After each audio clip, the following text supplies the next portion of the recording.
And I have one final word, if I may, Helen, and it Yeah. would be to my fellow preachers. And I'm becoming aware of this. The technology we're now dependent on is making it possible for us to communicate with people. That's a wonderful thing. But it does not make it any easier to really connect with people.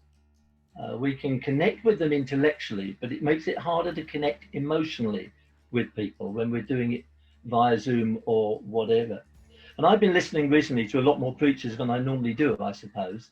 And I've noted, quite frankly, that preachers whose default position is dullness actually become even duller when they're preaching remotely. And I think those of us who preach have to make more effort when we're using technology to really reach across and connect. Because when we're all physically present, there's a kind of chemical, organic chemistry and energy between the preacher and the hearer.